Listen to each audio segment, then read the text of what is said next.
सबसे पहले तो हम कुछ चीज़ों को समझने के लिए सबसे पहले पावर सिस्टम यदि हमें समझना है तो पावर सिस्टम को समझने के पहले हम कुछ ऐसे पैरामीटर्स को समझेंगे जो हमारे डेली लाइफ में यूज़ होते हैं। ठीक है, जैसे सबसे पहले जो इलेक्ट्रिसिटी प्रोड्यूस की गई थी, उत्पन्न की गई थी, तो जो इलेक्ट्रिकल के पितामह कहे जाते हैं डॉक्टर माइकल फैराडे, इलेक्ट्रिकल के पितामह डॉक्टर माइकल फैराडे को कहा जाता है। और डॉक्टर माइकल फैराडे ने सबसे पहले इलेक्ट्रोमैग्नेटिज्म की खोज किया था और डायनेमिक इलेक्ट्रिसिटी की खोज किया था। ठीक है, और यदि मैं आपको थोड़ा सा हिस्ट्री में जाऊं तो हिस्ट्री में सबसे पहले मैंने आपको बताया था कि चार्ज को एक स्थान से दूसरे स्थान ट्रांसफ़र करने के लिए जिस साइंटिस्ट ने आकाशीय बिजली के माध्यम से पतंग का एक्सपेरिमेंट किया था जिसका नाम है बेंजामिन फ्रैंकलिन। तो बेंजामिन फ्रैंकलिन ने क्या किया था मालूम है, चार्ज को एक स्थान से दूसरे स्थान ट्रांसमिट किया था और पतंग के एक्सपेरिमेंट के माध्यम से किया गया था। आकाश में जब बादल गरजता है, बिजली चमकती है, उस समय पतंग को उड़ाया गया था। और जब बिजली कड़कती है तो बिजली का आपको मालूम है वो इफ़ेक्ट ग्राउंड तक नज़र आता है। तो उन्होंने एक एक्सपेरिमेंट किया पतंग को उड़ाकर और उन्होंने ये बताया था कि हम चार्ज को एक स्थान से दूसरे स्थान ट्रांसमिट कर सकते हैं। उसके बाद जैसे ये चीज़ हमें पता चली कि हम चार्ज को यहाँ से वहाँ एक स्थान से दूसरे स्थान किसी कंडक्टर के माध्यम से, किसी मेटल के माध्यम से, मेटल एक कंडक्टर है तो उसके माध्यम से हम ट्रांसमिट कर सकते हैं। ये फर्स्ट पॉइंट था जिसके माध्यम से हमें इलेक्ट्रिसिटी के बारे में पता चला था। यदि इलेक्ट्रिसिटी को एक स्थान से दूसरे स्थान हम ट्रांसमिट नहीं कर पाते या ये पता नहीं चलता तो आज आपके घरों में जो बिजली आ रही है वो बिजली आपके घरों में नहीं पहुंचती। क्लियर है? इधर ध्यान दीजिए। तो हमने सबसे पहले अलेसेंद्रो वोल्टा जो साइंटिस्ट थे, देखो सबसे पहले मैं थोड़ी यदि मैं ब्रीफिंग में जाऊं इलेक्ट्रिसिटी की, तो इलेक्ट्रिसिटी की ब्रीफिंग में जाऊं मैं आपको, तो मैं आपको ये बताना चाहूँगा कि सबसे पहले हमने डीसी बैटरी की खोज की है। तो डीसी बैटरी में हमने किसकी खोज की है? डीसी सप्लाई की खोज की हमने। इसके खोजकर्ता कौन थे बेटा? इसके फाउंडर कौन थे? अलेसेंद्रो वोल्टा। तो अलेसेंद्रो वोल्टा ने रसायन के मदद से, मतलब रसायनों का उपयोग करके बैटरी का निर्माण किया, सेल का निर्माण किया और सेलों को ऐसे सीरीज और पैरेलल में ग्रुप में जोड़ा गया जिसके माध्यम से वो पूरी बैटरी बन गई। The group of cell is called battery. इतना समझ में आया सभी को? अब यहाँ पर हम जाएं इसके बाद, तो इसके बाद जो इलेक्ट्रिकल के सही जो फादर है, एक्चुअल फादर, उनका नाम है डॉक्टर माइकल फैराडे। तो डॉक्टर माइकल फैराडे,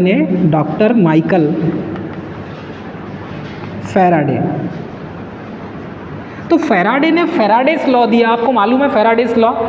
तो डॉक्टर माइकल फैराडे ने विद्युत चुंबकीय प्रेरण का सिद्धांत दिया था, इलेक्ट्रोमैग्नेटिक इंडक्शन का प्रिंसिपल। और ये इलेक्ट्रोमैग्नेटिक इंडक्शन का जो प्रिंसिपल था, इसी के माध्यम से डॉक्टर माइकल फैराडे ने सबसे पहले तो इलेक्ट्रोमैग्नेटिज्म की खोज किया। इन्होंने इलेक्ट्रोमैग्नेटिज्म की खोज किया। इन्होंने बताया कि जब किसी कॉइल में करंट फ्लो की जाती है तो उसके चारों ओर मैग्नेटिक फील्ड क्रिएट होता है। ठीक है, उसके बाद इसी एक्सपेरिमेंट का ये जो लॉ इन्होंने दिया था उसी का यूज़ करके इन्होंने डायनेमिक इलेक्ट्रिसिटी की खोज की। और डायनेमिक इलेक्ट्रिसिटी मतलब कि डायनेमो का निर्माण किया गया। ठीक है, डायनेमो की मदद से हमें क्या प्राप्त हुआ कि हम किसी मैग्नेटिक फील्ड में किसी कंडक्टर को जब घुमाएंगे तो उसमें फ्लक्स के कटने के कारण ईएमएफ प्रोड्यूस होगा और वही डायनेमो में होता है। तो डायनेमो के माध्यम से बेटा हमें डीसी प्राप्त हो गई। देखो, एक तो बैटरी के माध्यम से भी डीसी प्राप्त हुई, फिर डायनेमो के माध्यम से हमें डीसी प्राप्त हुई। उसके बाद एक और साइंटिस्ट आए, उन्होंने ये बताया कि भाई जैसे डीसी है डायरेक्ट करंट, वैसे एक और करंट होती जिसे अल्टरनेटिंग करंट मतलब एसी करंट कहते हैं। और यहाँ पर जिन्होंने इस एक्सपेरिमेंट को किया था, अल्टरनेटिंग करंट की खोज की थी, उनका नाम कोई बता सकता है? उनका नाम है निकोला टेस्ला। Nikola Tesla.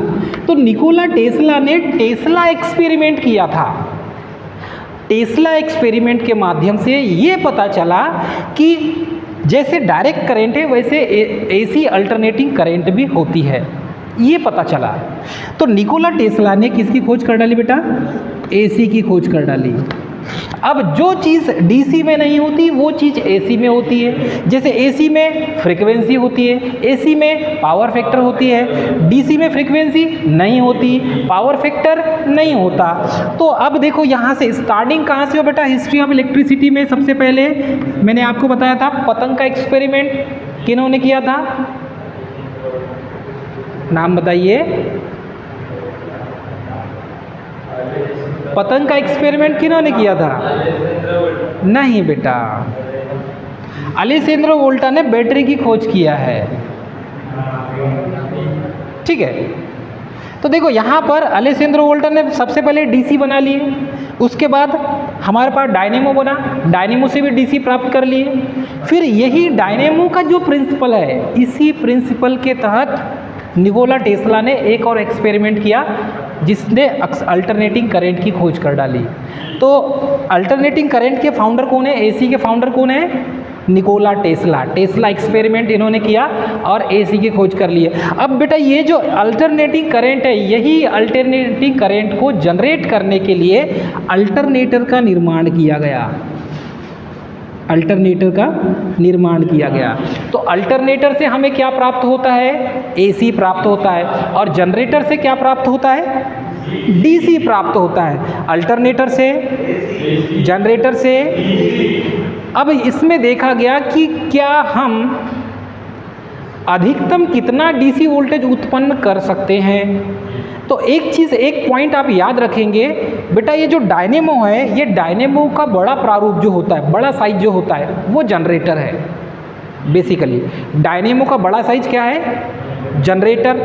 तो जनरेटर से देखा गया कि जनरेटर में आर्मेचर होता है और आर्मेचर को घुमाकर हम डीसी उत्पन्न करते हैं। लेकिन यह देखा गया कि जनरेटर के आर्मेचर को जब हम घुमाते हैं तो मैक्सिमम उसको इसमें एक सेंट्रीफ्यूगल फोर्स लगता है, जिसके कारण उसे हम उतनी तेज़ी से नहीं घुमा सकते। जितनी तेज़ी से घुमाएंगे उतनी तेज़ी से विद्युत उत्पन्न होगी। लेकिन इसको मैक्सिमम जब जनरेटर में देखा गया तो मैक्सिमम बेटा 650 वोल्ट ही इससे उत्पन्न कर पाए हम। मतलब मैक्सिमम 650 वोल्ट से ज़्यादा उत्पन्न नहीं कर पाए। तो डीसी जनरेटर की एक खासियत होती है कि उसमें हम मैक्सिमम 650 वोल्ट डीसी से ज़्यादा उत्पन्न नहीं कर सकते। ऐसा इसीलिए है, 650 वोल्ट से ज़्यादा उत्पन्न इसीलिए नहीं कर सकते बेटा हम, क्योंकि इस डीसी जनरेटर के अंदर डायनेमो, ये डायनेमो का जो बड़ा प्रारूप है डीसी जनरेटर है, और डीसी जनरेटर के अंदर आर्मेचर पार्ट होता है। आर्मेचर में आर्मेचर कंडक्टर होते हैं और आर्मेचर कंडक्टर को ही आर्मेचर वाइंडिंग कही जाती है। तो आर्मेचर को हम उतनी स्पीड से नहीं घुमा सकते। अत्यधिक स्पीड से घुमाएंगे तो सेंट्रीफ्यूगल फोर्स के कारण उस आर्मेचर वाइंडिंग जो है लगा हुआ आर्मेचर कोर के ऊपर, आर्मेचर वाइंडिंग अपने स्लॉट से बाहर निकलने लगती है। और जब आर्मेचर वाइंडिंग अपने स्लॉट से बाहर निकल जाएगी तो यहाँ पर शॉर्ट सर्किट की संभावना बन जाएगी और जनरेटर खराब हो जाएगा। इसीलिए मैक्सिमम देखा गया कि 650 वोल्ट से ज़्यादा बिजली उत्पन्न हम इससे नहीं कर सकते। फिर देखा गया कि बोले इससे ज़्यादा वोल्टेज कैसे उत्पन्न करें। तो ये जो अल्टरनेटिंग करंट है एसी, जब अल्टरनेटर का निर्माण हुआ तो अल्टरनेटर के माध्यम से हम मैक्सिमम कितना भी इलेक्ट्रिसिटी जनरेट कर सकते हैं। तो अल्टरनेटर से हम 11 kV और उसके ऊपर भी इलेक्ट्रिसिटी जनरेट कर सकते हैं। समझ में आया आपको? अब देखिए, ऐसा मैं क्यों बता रहा हूँ आपको? ऐसा मैं बेटा आपको इसीलिए बता रहा हूँ कि पावर सिस्टम का जब निर्माण हुआ, मतलब पावर सिस्टम को डिफाइन किया गया, तो हमें अल्टरनेटिंग करंट की आवश्यकता हुई। मतलब हम अल्टरनेटिंग करंट का पावर सिस्टम में यूज़ करते हैं, न कि डायरेक्ट करंट का। डायरेक्ट करंट का पावर सिस्टम में यूज़ नहीं करते हैं, अल्टरनेटिंग करंट का ही पावर सिस्टम में यूज़ करते हैं। क्लियर है? इतना समझ में आ रहा है सभी को? ठीक है, तो ये थोड़ा सा ब्रीफिंग में हो गया हिस्ट्री ऑफ इलेक्ट्रिसिटी। क्लियर है? सबसे पहले जिन्होंने चार्ज को एक स्थान से दूसरे स्थान ट्रांसमिट किया था उनका नाम है, कोई बताएगा? Benjamin Franklin. क्या नाम है बेटा उनका नाम? Benjamin Franklin. यदि ये जो साइंटिस्ट थे, ये भाई साहब ये वाला एक्सपेरिमेंट नहीं करते, आकाश में पतंग को उड़ाया और पतंग का जो फ्रेम था वो फ्रेम मेटल का बना हुआ था, धातु का बना हुआ था, हल्की धातु का बना हुआ था, और उसका जो मांझा था वो मांझा तार का बना हुआ था, बारीक महीन तार का। जैसी आकाशीय बिजली जब चमकती कड़कती, आपको मालूम है आकाश में, तो उसका जो चार्ज है वो चार्ज इस पतंग के फ्रेम के ऊपर पड़ने लगा, और धागा जो है मांझा, उसकी जगह तार का यूज़ किया गया था। तार के माध्यम से चार्ज, उस आकाशीय बिजली का जो चार्ज है वो सीधे ज़मीन तक आने लगा, ग्राउंड तक आने लगा। तब उन्होंने ये थीसिस दिया कि चार्ज एक स्थान से दूसरे स्थान ट्रांसमिट होता है। जब ये दुनिया को पता चला तो बोले आकाशीय बिजली कैसे बनाए हम? तो फिर अलेसेंद्रो वोल्टा ने आकाशीय बिजली को तो स्टोर कर नहीं सकते थे, तो उन्होंने रसायन के मदद से बैटरी बना लिया। फिर उससे चार्ज निकलने लगी, आवेश निकलने लगी। उसके बाद धीरे धीरे जैसे जैसे एक्सपेरिमेंट हुआ, फिर डायनेमो की खोज हो गई। डायनेमो की खोज हुई, फिर डायनेमो बन गया। डायनेमो का बड़ा प्रारूप जनरेटर बन गया। फिर जनरेटर के बाद उसका जो प्रिंसिपल है वही उस टाइप का ही प्रिंसिपल यूज़ किया गया। निकोला टेस्ला ने टेस्ला एक्सपेरिमेंट किया और अल्टरनेटिंग करंट की खोज कर डाली। अब हमारे पास दो सप्लाई हो गए, एक डायरेक्ट करंट और दूसरा अल्टरनेटिंग करंट। तो पावर सिस्टम में हम अल्टरनेटिंग करंट का ही यूज़ करते हैं। क्लियर है? यहाँ तक सभी को क्लियर है? चलिए अब हम चलते हैं पावर सिस्टम में। बेसिकली पावर सिस्टम अब क्या होता है, देखिए स्टेप बाय स्टेप समझेंगे तो एकदम पूरा कॉन्सेप्ट आपका क्लियर हो जाएगा। अब यहाँ तक हम समझ गए। चलिए पावर सिस्टम को समझते हैं बेटा। पावर सिस्टम में हम एसी का ही यूज़ करते हैं, इस पॉइंट को आपको याद रखना है। पावर सिस्टम में हम किसका यूज़ करेंगे? एसी का यूज़ करेंगे, अल्टरनेटिंग करंट का। क्यों बैठ गए? इतने जल्दी थक गए?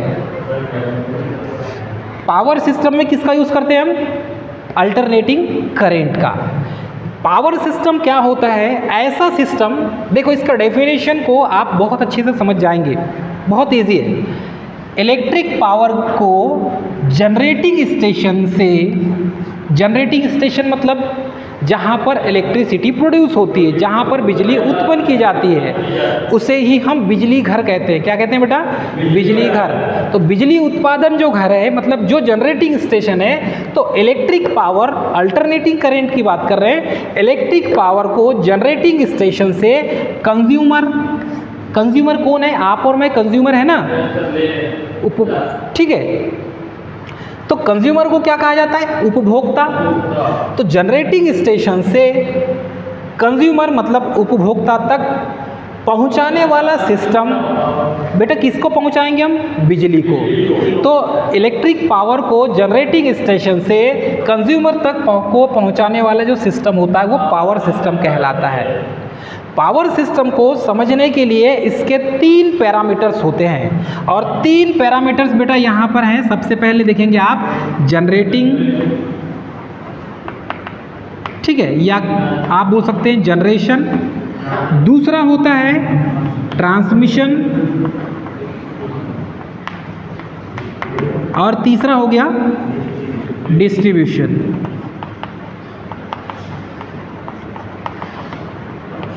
ठीक। तो पावर सिस्टम के 3 टाइप होते हैं। पहला है जनरेशन सिस्टम, दूसरा ट्रांसमिशन सिस्टम, और बेटा तीसरा डिस्ट्रीब्यूशन सिस्टम। ये 3 सिस्टम होते हैं। इन तीनों तंत्र के द्वारा, ये तीनों सिस्टम के द्वारा हम पावर सिस्टम को समझेंगे। आप इसे ऐसा भी समझ सकते हैं, जनरेटिंग स्टेशन मतलब ये आपकी पीढ़ी दर पीढ़ी के हिसाब से समझेंगे तो ये आपके दादाजी हो गए, जिनके माध्यम से आपके पिताजी उत्पन्न हुए, फिर आप अपने पिताजी से उत्पन्न हुए। तो ये जनरेटिंग स्टेशन मतलब आपके दादाजी हो गए। ट्रांसमिशन सिस्टम मतलब ये आपके पिताजी हो गए और डिस्ट्रीब्यूशन सिस्टम आप हो गए। तो जैसे 3 पीढ़ी होती है वैसे ही यहाँ पर भी 3 जनरेशन है, वैसे ही यहाँ पर भी पावर सिस्टम में 3 सिस्टम को बनाकर पूरा पावर सिस्टम बनता है। अब पावर सिस्टम की बात करें तो पावर सिस्टम में सबसे पहले आता है जनरेशन सिस्टम। तो जनरेशन सिस्टम में देखिए ये जो गोल वाला भाग दिख रहा है आपको, ये सिंबल काहे का है बेटा? एसी का सिंबल है। किसका सिंबल है बेटा? एसी का सिंबल है, अल्टरनेटिंग करंट का सिंबल है। तो यहाँ पर ये जो सिस्टम है, इस सिस्टम को आप जनरेशन सिस्टम कह सकते हैं। इसको क्या कह सकते हैं आप? जनरेशन स्टेशन या जनरेटिंग स्टेशन या जनरेशन सिस्टम या जनरेटिंग स्टेशन आप कह सकते हैं। फिर उसके बाद से यहाँ से आप देखेंगे तो यहाँ से यहाँ तक का जो ब्लॉक है, मतलब यहाँ से लेकर यहाँ तक का ब्लॉक, ये हो जाएगा ट्रांसमिशन सिस्टम, और यहाँ से लेकर यहाँ तक का ब्लॉक डिस्ट्रीब्यूशन सिस्टम। तो 3 ब्लॉक में हमने इसको डिवाइड किए हैं। सबसे पहले ये देखेंगे कि जनरेटिंग वोल्टेज कौन कौन से होते हैं, मतलब अल्टरनेटिंग, यहाँ पर अल्टरनेटर के माध्यम से हम कितना वोल्टेज मैक्सिमम उत्पन्न कर सकते हैं। तो याद रखिएगा बेटा, जनरेटिंग स्टेशन में हम अधिकतम 33 kV उत्पन्न कर सकते हैं, ठीक है। उसके बाद हम 11 kV भी उत्पन्न कर सकते हैं। उसके बाद 13.2 kV ये भी उत्पन्न कर सकते हैं। ये लेटेस्ट वाला है बेटा, और ये जो है जनरेटर, मतलब कि ये वाला जो अल्टरनेटर जो 13.2 kV का जो अल्टरनेटर लगा हुआ है, ये बरगी डैम में लगा हुआ है। बरगी डैम कहाँ पर बेटा? जबलपुर में है। वहाँ पर जाएंगे तो वहाँ का अल्टरनेटर कितने रेटिंग का है? 13.2 kV का है। क्लियर है? इतना समझ में आ रहा है सभी को? ठीक है। तो सबसे ज़्यादा मैक्सिमम 33 kV मतलब 33,000 वोल्ट। दूसरा है 11 kV मतलब 11,000 वोल्ट। 11,000 में 3 0 लग जाएंगे और V लग जाएगा, वोल्ट लग जाएगा। उसके बाद है 13.2 kV। 13.2 kV में क्या हो जाएगा बेटा? जैसे ये 11,000 है तो ये क्या हो जाएगा? 13,000, और ये हो जाएगा 200। तो इस टाइप से आप इसको समझेंगे। 13,200 वोल्ट, 13.2 kV। क्लियर है? उसके बाद यहाँ पर देखेंगे तो ये हो जाएगा 1.1 kV और 400 वोल्ट। सबसे जो छोटा होता है, सबसे छोटा वो 400 वोल्ट, सबसे छोटा। इट मीन्स ये बोल सकते हैं जो आप अल्टरनेटर यूज़ कर रहे हैं, ये जो 415 वोल्ट जनरेट करके देता है। आपने देखा होगा शादियों में, आपने देखा होगा शादियों में जो जनरेटर यूज़ करते हैं बेसिकली छोटा जनरेटर होता है, और छोटे जनरेटर की जो रेटिंग होती है उसमें 415 वोल्ट मैक्सिमम जनरेट करते हैं।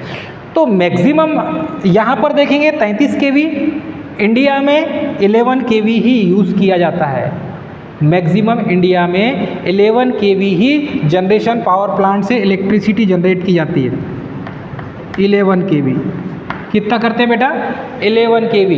इंडिया में मैक्सिमम 11,000 वोल्ट ही उत्पन्न किया जाता है। मतलब जितने भी जनरेटर मिलेंगे आपको, अल्टरनेटर मिलेंगे, जितने भी AC उत्पन्न करने वाले अल्टरनेटर मिलेंगे, उसमें 11 kV ही जनरेट किया जाता है। लेकिन बरगी डैम में जो अल्टरनेटर लगा हुआ है उसमें 13.2 kV का अल्टरनेटर लगा हुआ है। ठीक है। मिनिमम 400 वोल्ट, मैक्सिमम 33 kV तक। फॉरेन में जाएंगे तो वहाँ पर जो अल्टरनेटर है उनके पास 66 kV का भी है। USA में जाएंगे तो वहाँ का अल्टरनेटर आपको 66 kV का मिलेगा। लेकिन बेटा फ्रीक्वेंसी कितनी होती है वहाँ पे? 60 हर्ट्ज़ होती है USA की, और अपने इंडिया की कितनी बेटा? 50 हर्ट्ज़ है। जैसे जैसे फ्रीक्वेंसी को बढ़ाया जाता है, ध्यान से सुनिए, जैसे जैसे फ्रीक्वेंसी को बढ़ाते हैं तो मशीनों का साइज, ट्रांसफार्मर का साइज रिड्यूस होने लगता है, छोटा होने लगता है। क्लियर है? इतना समझ में आ रहा है? यदि हम फ्रीक्वेंसी को बढ़ाते हैं तो ट्रांसफार्मर का साइज छोटा होने लगता है। क्लियर है? इतना समझ में आ रहा है सभी को? कोई दिक्कत नहीं? ठीक है, तो हमने जनरेटिंग वोल्टेज देख लिए। जनरेशन वोल्टेज 33 kV से 400 वोल्ट तक हम जनरेशन वोल्टेज को देखते हैं यहाँ पर।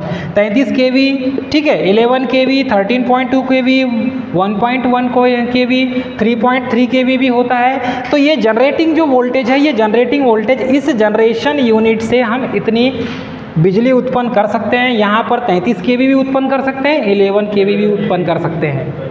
ठीक है, तो यहाँ पर सबसे पहले तो हमने हमारे इंडिया में सबसे ज़्यादा 11 kV ही उत्पन्न किया जाता है, इसलिए हम 11 kV जनरेशन यहाँ पर शो करेंगे। चलिए, ये जो डायग्राम बेटा, ये पावर सिस्टम का सिंगल लाइन डायग्राम है। तो ये सिस्टम है, पावर सिस्टम का डायग्राम है, सिंगल लाइन डायग्राम। इस सिंगल लाइन डायग्राम में हम जनरेशन, ट्रांसमिशन और डिस्ट्रीब्यूशन तीनों ब्लॉक को देखेंगे यहाँ पर। चलिए, इसके बाद देखेंगे सेकंड में हाईएस्ट ट्रांसमिशन वोल्टेज कितना होता है। हाईएस्ट ट्रांसमिशन वोल्टेज, तो हाईएस्ट ट्रांसमिशन वोल्टेज की बात करें बेटा, तो सबसे ज़्यादा मैक्सिमम जो लॉन्ग ट्रांसमिशन लाइन होती है उसमें हाईएस्ट ट्रांसमिशन वोल्टेज होता है 765 kV, या इसे ही हम 800 kV भी कहते हैं। हाईएस्ट ट्रांसमिशन जनरेशन करेंगे, जनरेशन के बाद क्या करेंगे बेटा, हम ट्रांसमिशन करेंगे। तो हाईएस्ट ट्रांसमिशन लाइन यदि आप देखेंगे तो 765 kV, 765 kV या 800 kV का जो ट्रांसमिशन लाइन है वो इंडिया की हाईएस्ट ट्रांसमिशन लाइन है। मतलब इससे बड़ी ट्रांसमिशन लाइन इंडिया में नहीं है। उसके बाद देखेंगे बेटा यहाँ पर, तो उसके बाद आपको देखने मिलेगा 400 kV। इसके बाद देखेंगे तो 220 kV। उसके बाद देखेंगे बेटा 132 kV। ठीक है, उसके बाद देखेंगे तो 110 kV। ठीक है, उसके बाद देखेंगे बेटा हम, तो ये हो जाएगा 66 kV, फिर और 33 kV, फिर और बचा क्या, 11 kV।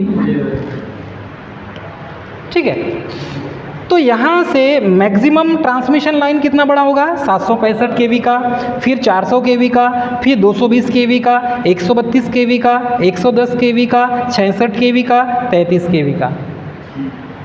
यहाँ से हाईएस्ट ट्रांसमिशन स्टार्ट हो जाता है। 11 kV नहीं आता इसमें। क्यों नहीं आता होगा? जितना जनरेट कर रहे हैं उतना ही ट्रांसमिट करेंगे क्या हम? नहीं करेंगे।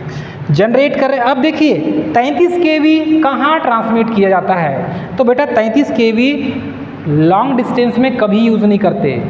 लॉन्ग डिस्टेंस में किसको यूज़ करेंगे, अधिकतम दूरी होगी, मानकर चलिए 600-700 किलोमीटर पहुंचाना आपको बिजली, तो 765 kV का यूज़ करेंगे। ठीक है, 500 किलोमीटर के अंदर पहुंचाना है 400 kV, 200 किलोमीटर के अंदर पहुंचाना है 220 kV, 132 kV या 100 किलोमीटर के अंदर आपको बिजली पहुंचाना है तो 132 kV यूज़ करेंगे। ठीक है, 100 किलोमीटर के अंदर पहुंचाना है आपको 110 kV यूज़ करेंगे। ठीक है, 60 किलोमीटर के अंदर पहुंचाना है 66 kV यूज़ करेंगे। 30 किलोमीटर के अंदर पहुंचाना है 33 kV यूज़ करेंगे। तो ये 3, 6, 10 इससे समझ जाएंगे ना, इससे समझ में आ जाता है अपने को। 500 से 600 के बीच में यदि हमें ट्रांसमिट करना है तो 765 kV यूज़ करेंगे। 500 किलोमीटर, जैसे यहाँ से भोपाल 500 किलोमीटर पड़ता है, यदि बालाघाट में इलेक्ट्रिसिटी जनरेट हो रही है, यहाँ पर जनरेशन पावर प्लांट बालाघाट में लगा हुआ है और यहाँ से बिजली आपको भोपाल पहुँचाना है, भोपाल ट्रांसमिट करना है, तो आप कितने kV का ट्रांसमिशन लाइन यूज़ करेंगे? 765 kV का ट्रांसमिशन लाइन यूज़ करेंगे आप। अब समझ में आ गया आपको? क्लियर है इतना? यदि आप पूछे आपको कि इनमें से हाईएस्ट ट्रांसमिशन लाइन वोल्टेज कितना होता है, तो 765 kV या 800 kV का। ऑप्शन में 800 kV होगा तो 800 kV लगाना है, और नहीं तो 765 kV तो 100% है, ये मिलेगा ही आपको। क्लियर है इतना? समझ में आ गया आपको? तो यहाँ पर फर्स्ट ब्लॉक मैंने बताया आपको जनरेशन सिस्टम।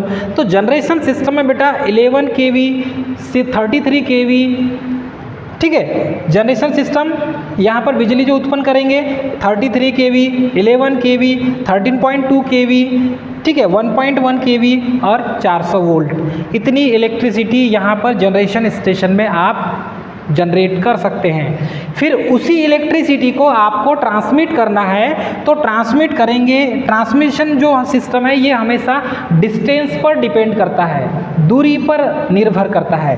तो डिस्टेंस पर डिपेंड करता है, जितनी ज़्यादा डिस्टेंस होगी उतना ज़्यादा ट्रांसमिशन लाइन का रेटिंग होगा। तो ट्रांसमिशन सिस्टम की जो रेटिंग होगी 765 की, मतलब लॉन्ग डिस्टेंस के लिए यूज़ किया जाता है। इसे हम करते हैं लॉन्ग डिस्टेंस के लिए, ठीक है। और 33 kV को शॉर्ट डिस्टेंस के लिए। इतना समझ में आ रहा है सभी को? उसके बाद थर्ड में दिया है बेटा यहाँ पर डिस्ट्रीब्यूशन सिस्टम।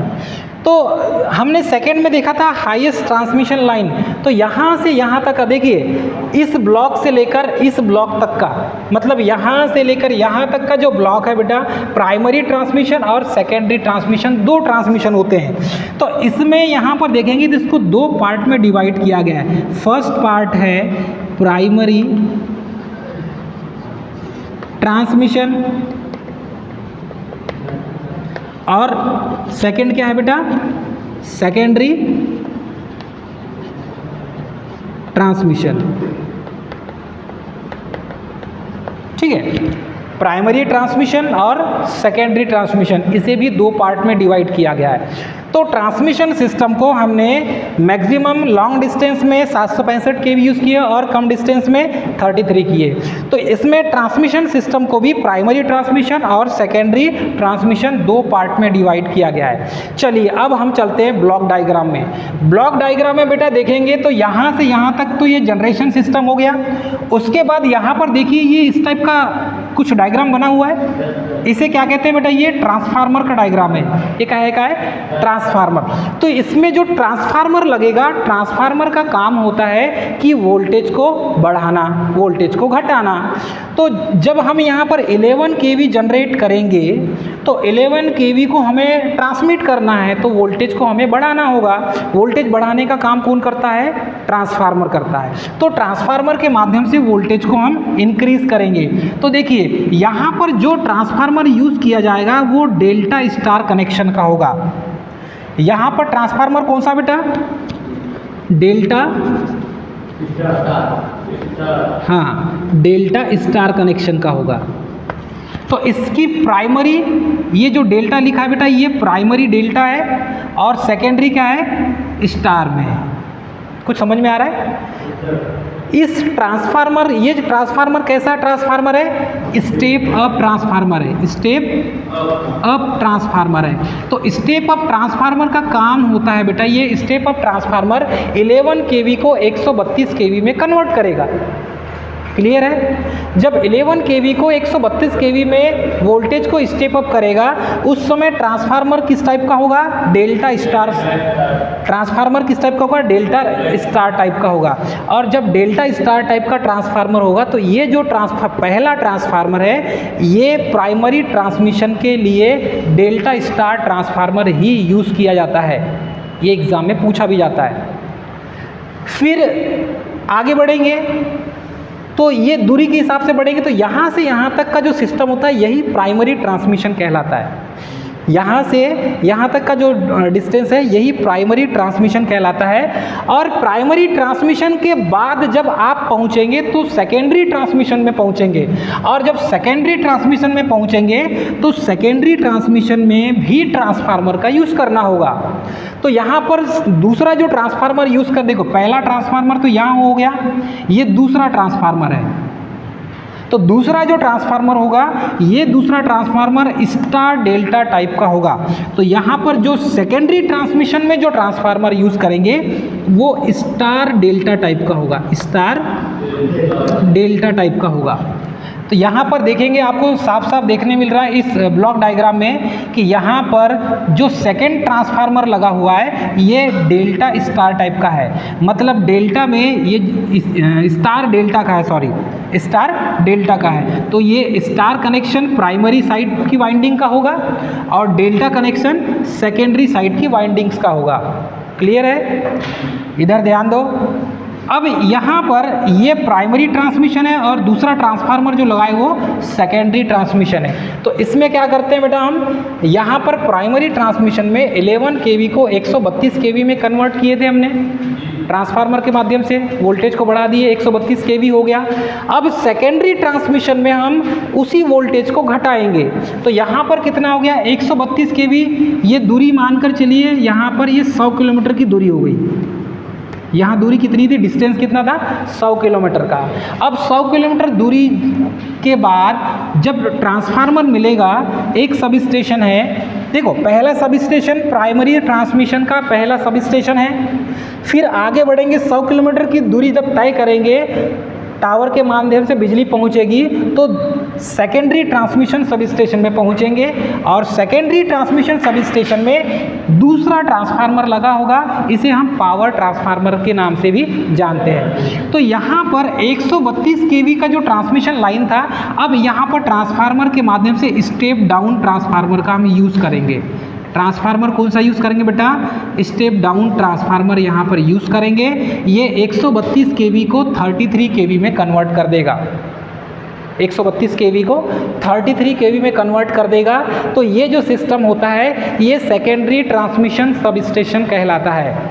क्लियर है? इसमें ट्रांसफार्मर स्टार डेल्टा कनेक्शन का यूज़ किया जाता है।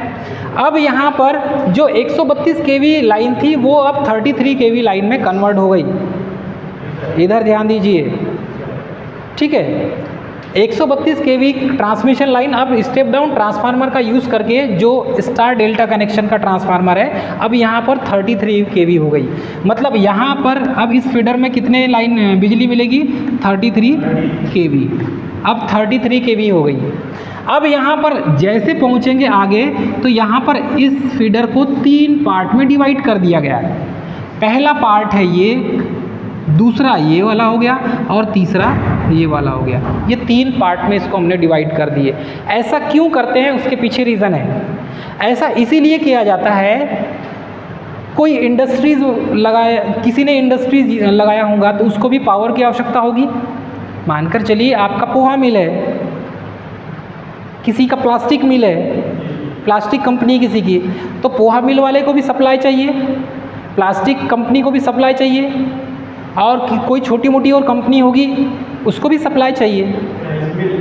ठीक है, तो सप्लाई ऐसे समय में जो बड़ी लाइन से डायरेक्ट उनको सप्लाई दिया जाता है। तो अब ये जो पूरा तंत्र है, यहाँ से यहाँ तक का जो सिस्टम है, ये डिस्ट्रीब्यूशन सिस्टम कहलाता है। हाँ, तो उसे हम 3 पार्ट में डिवाइड करते हैं। यहाँ पर जो ट्रांसफार्मर लगा हुआ है, ये ट्रांसफार्मर कैसा होगा बेटा, 33 केवी का फीडर आ गया। यहाँ जो ट्रांसफार्मर यूज़ करेंगे ये स्टेप डाउन ट्रांसफार्मर यूज़ करेंगे, स्टेप डाउन ट्रांसफार्मर यूज़ करेंगे। तो स्टेप डाउन ट्रांसफार्मर का काम है कि 33 केवी को 11 केवी में कन्वर्ट कर दे। तो यहाँ पर पहले ट्रांसफार्मर से 33 केवी को 11 केवी में कन्वर्ट कर दिया हमने, और इस ट्रांसफार्मर से सप्लाई मानकर चलिए जो बड़ी उद्योग है, बड़ी कंपनी है, उसको डायरेक्ट सप्लाई हमने दे दी है। ठीक है, पूरा ऑपरेट इस ट्रांसफार्मर के माध्यम से होगा, इस सब स्टेशन के माध्यम से होगा उसका, उस कंपनी का। उसके बाद नीचे आएंगे तो नीचे एक ट्रांसफार्मर लगा हुआ है, और ये ट्रांसफार्मर कैसा बेटा, ये भी स्टेप डाउन ट्रांसफार्मर है। 33 केवी को 11 केवी में कन्वर्ट किया जा रहा है। तो ये भी कैसा ट्रांसफार्मर हो जाएगा, स्टेप डाउन ट्रांसफार्मर हो जाएगा। तो स्टेप डाउन ट्रांसफार्मर का काम क्या है, 33 केवी को 11 केवी में कन्वर्ट करना। यहाँ पर हमने स्टेप डाउन कर दिए, वोल्टेज को घटा दिए। तो ये दूसरा जो सब स्टेशन है, ठीक है, इस सब स्टेशन को प्राइमरी डिस्ट्रीब्यूशन सब स्टेशन कहा जाता है। याद रखेंगे, प्राइमरी डिस्ट्रीब्यूशन सब स्टेशन कहा जाता है। तो प्राइमरी डिस्ट्रीब्यूशन सब स्टेशन में इसके 3 फैक्टर आ जाते हैं। 33 kV की लाइन को 3 फैक्टर में हमने डिवाइड कर दिए, 3 सब स्टेशन में। पहले सब स्टेशन से रामू को सप्लाई दे दी, उसकी बहुत बड़ी कंपनी है, उसको डायरेक्ट 11 kV सप्लाई चाहिए। दूसरी कंपनी थी, ठीक है, ये दूसरी कंपनी सप्लाई मानकर चलिए ये किसी और को 11 kV का सप्लाई चाहिए, तो इस ट्रांसफार्मर के माध्यम से उसको डायरेक्ट सप्लाई देंगे। तो ये जो पूरा सिस्टम क्या हो जाएगा बेटा, प्राइमरी डिस्ट्रीब्यूशन सब स्टेशन हो जाएगा। फिर तीसरा ट्रांसफार्मर है, तीसरा ट्रांसफार्मर भी स्टेप डाउन ट्रांसफार्मर है, क्योंकि यहाँ पर भी वोल्टेज को स्टेप डाउन कर रहे हैं। जब वोल्टेज को स्टेप डाउन करेंगे तो 33V/11 kV मतलब 33 kV को 11 kV में कन्वर्ट करेंगे। उस समय ट्रांसफार्मर कौन सा यूज़ करना होगा बेटा हमें, स्टार डेल्टा टाइप का। कैसा ट्रांसफार्मर यूज़ करेंगे, स्टार डेल्टा टाइप का। देखिए प्राइमरी डिस्ट्रीब्यूशन सब स्टेशन में ट्रांसफार्मर यूज़ किया जाता है स्टार डेल्टा टाइप का। किस टाइप का, स्टार डेल्टा। यहाँ पर भी कौन सा ट्रांसफार्मर होगा, स्टार डेल्टा टाइप का। यहाँ पर भी स्टार डेल्टा, यहाँ पर भी स्टार डेल्टा टाइप का ट्रांसफार्मर यूज़ होगा। क्लियर है, इतना समझ में आ रहा है आपको। अब देखिए बेटा यहाँ से, ठीक है, प्राइमरी ट्रांसमिशन सब स्टेशन से प्राइमरी डिस्ट्रीब्यूशन सब स्टेशन तक सिस्टम कैसा रहेगा, 3 फेज 3 वायर सिस्टम का होगा। 3 फेज 3 वायर में बेटा 3 फेज में कौन कौन से हो जाएंगे, R, Y एंड B, ये 3 फेज और 3 वायर ही रहेंगे। 3 फेज 3 वायर ही रहेंगे, 3 कंडक्टर ही यूज़ करेंगे, चौथा कंडक्टर नहीं होगा। ठीक है, इतना समझ में आ गया सभी को। प्राइमरी ट्रांसमिशन सब स्टेशन से प्राइमरी डिस्ट्रीब्यूशन सब स्टेशन तक 3 फेज 3 वायर सिस्टम ही यूज़ किया जाता है। अब हम जब आगे बढ़ते हैं सेकेंडरी डिस्ट्रीब्यूशन सब स्टेशन में, तो यहाँ से सेकेंडरी डिस्ट्रीब्यूशन सब स्टेशन चालू हो जाता है। ये जो ट्रांसफार्मर लगा हुआ है, ये transformer secondary distribution sub station का है। और इसमें कितने वायर दिख रहे हैं आपको, 1 2 3 4। ये जो ट्रांसफार्मर होगा, इस ट्रांसफार्मर की रेटिंग देखेंगे आप, या इस ट्रांसफार्मर का जो कनेक्शन देखेंगे, तो इसमें प्राइमरी डेल्टा मिलेगा और सेकेंडरी स्टार में मिलेगा। अभी तक जितने भी ट्रांसफार्मर यूज़ किए हमने, जितने भी transformer primary transmission sub station से लेकर प्राइमरी डिस्ट्रीब्यूशन सब स्टेशन तक जितने भी ट्रांसफार्मर हमने यूज़ किए, पूरे कैसे थे बेटा, एक तो डेल्टा स्टार टाइप का था और फिर स्टार डेल्टा टाइप का था। 2 ट्रांसफार्मर, 2 टाइप के ट्रांसफार्मर हमने यूज़ किए। अब जब हम यहाँ पर सेकेंडरी डिस्ट्रीब्यूशन सब स्टेशन में जब पहुँचेंगे, जिसे आप पावर हाउस कहते हैं, जो आपके घरों के पास जो छोटे छोटे पावर हाउस होते हैं, उसे कहते हैं सेकेंडरी डिस्ट्रीब्यूशन सब स्टेशन। आपके घरों के पास जो छोटे छोटे पावर हाउस होते हैं, उसे ही सेकेंडरी डिस्ट्रीब्यूशन सब स्टेशन कहते हैं। और वहीं से बिजली का सप्लाई आपके घरों तक एच पोल माउंटेड के माध्यम से, आपके घरों के पास जो एच पोल 2 पोल खड़े रहते हैं, बीच में एक ट्रांसफार्मर लगा रहता है और वहाँ से आपको सप्लाई दिया जाता है। एच पोल माउंटेड ट्रांसफार्मर कहा जाता है उसे, उससे सप्लाई आपके घरों तक आती है, सिंगल फेज 3 फेज दोनों। तो यहाँ पर देखेंगे तो एक न्यूट्रल है, दूसरा R Y B, 3 फेज हो गए और एक न्यूट्रल हो गया। अब कंडक्टर कितने हो गए, 4 कंडक्टर हो गए। ठीक है, तो 4 कंडक्टर वाला सिस्टम क्या कहलाता है बेटा, 3 phase 4 wire system. 3 phase 4 wire system कहलाता है। तो ये सेकेंडरी डिस्ट्रीब्यूशन सब स्टेशन जो है, ये 3 फेज 4 वायर सिस्टम वाला सिस्टम कहलाता है, पावर सिस्टम कहलाता है। तो यहाँ पर हम 11 kV को 400 वोल्ट में कन्वर्ट करते हैं। जब 11 kV को 400 वोल्ट में कन्वर्ट करेंगे तो ट्रांसफार्मर कौन सा लगाएंगे बेटा हम, स्टेप डाउन ट्रांसफार्मर होगा। स्टेप डाउन ट्रांसफार्मर का काम क्या है, 11 kV के वोल्टेज को, 11,000 के वोल्टेज को 400 वोल्ट में चेंज करना। 11,000 वोल्ट को 400 वोल्ट में चेंज करना, या 11 kV वोल्ट को 400 वोल्ट में चेंज करना। तो यहाँ पर जो ट्रांसफार्मर लगेगा वो किस टाइप का होगा, डेल्टा स्टार टाइप का होगा। डेल्टा स्टार टाइप का क्यों लगाते हैं बेटा, इसमें प्राइमरी हम डेल्टा कनेक्शन देंगे और सेकेंडरी क्या रहता है, स्टार कनेक्शन। तो सेकेंडरी स्टार कनेक्शन में देखेंगे तो यहाँ पर R Y और ये B 3 फेस हो गए। और बीच में जिस पॉइंट पर आर फेस का, वाई फेस का और बी फेस का तार यदि तीनों को जोड़कर एक पॉइंट बना दें, हम एक जंक्शन बना दें और उस जंक्शन में हम वहीं से न्यूट्रल पॉइंट निकालते हैं और यही न्यूट्रल पॉइंट जो है अर्थ ग्राउंडेड होता है। इसीलिए जब हमारे पास अर्थ नहीं होता और फेस होता है तो ज़मीन से अर्थ लेते हैं हम। आपको पता है ये अर्थिंग कहाँ से मिल रही है? ये ज़मीन का जो अर्थिंग है, आपके घर के पास ज़मीन तो ज़मीन है ना, धरती तो धरती है, तो ये इसका जो कनेक्शन है पूरा लूपिंग सिस्टम है, पूरा लूप सिस्टम। यदि आप किसी पोल के ऊपर फेस तार आपने टंगा दिया और आपको न्यूट्रल चाहिए तो आप ज़मीन से अर्थ गड़ाकर भी न्यूट्रल ले सकते हैं, तो भी आपका सिस्टम चालू हो जाएगा। तो ये न्यूट्रल का काम कौन कर रहा है? तो ये जो ट्रांसफार्मर का जो अर्थ वाला पॉइंट है यही न्यूट्रल का काम करता है बेटा। इसी से हमको ज़मीन से हमको न्यूट्रल पॉइंट मिल रहा है। तो ये ज़मीन से लगा हुआ है, इसीलिए आपको न्यूट्रल पॉइंट मिलता है। तो सेकेंडरी डिस्ट्रीब्यूशन सब स्टेशन में हम जो ट्रांसफार्मर यूज़ करते हैं वो 3 फेज 4 वायर सिस्टम होता है। इसमें प्राइमरी डेल्टा में होता है, सेकेंडरी स्टार कनेक्शन में होता है। ऐसा ट्रांसफार्मर यूज़ करेंगे जिसका प्राइमरी डेल्टा में हो, सेकेंडरी स्टार में हो, और तब कहीं जाकर ये जो ट्रांसफार्मर है ये 3 फेज 4 वायर सिस्टम देता है और उससे फिर कनेक्शन आपके पास में नज़दीकों में एच पोल माउंटेड जो ट्रांसफार्मर होगा, इस टाइप का ट्रांसफार्मर होता है एच पोल माउंटेड। यहाँ पर एक ट्रांसफार्मर लगा रहता है, ठीक है। यहाँ पर ऐसा 3 फेज का कनेक्शन होगा, ठीक। यहाँ पर डिस्क लगे होंगे, डिस्क में वायर कनेक्शन सप्लाई आएगा, इसके माध्यम से इसको सप्लाई मिलता है। ये ट्रांसफार्मर है और इस ट्रांसफार्मर से फिर आपको बिजली, यहाँ पर 3 फेज 4 वायर सिस्टम, यहाँ से आप बिजली ले सकते हैं। तो कहने का मतलब ये है कि 3 फेज 4 वायर सिस्टम में हम आर, वाई और बी और न्यूट्रल, यदि आर और न्यूट्रल को मिलाएंगे तो सिंगल फेज बनेगा, ठीक है। आर फेस और न्यूट्रल को मिलाएंगे तो सिंगल फेस बनेगा, या तो फिर आर, वाई और बी, ठीक है, इन तीनों को मिला दिए तो 3 फेस बनेगा। अब आपके ऊपर डिपेंड करता है आपको 3 फेस कनेक्शन चाहिए कि सिंगल फेस कनेक्शन चाहिए। 3 फेस कनेक्शन चाहिए तो आर वाई बी के 3 फेस आपके घर में आएंगे। सिंगल फेस कनेक्शन चाहिए तो आर फेस और एक न्यूट्रल का वायर आपके घर में आएगा, सिंगल फेस कनेक्शन हो जाएगा।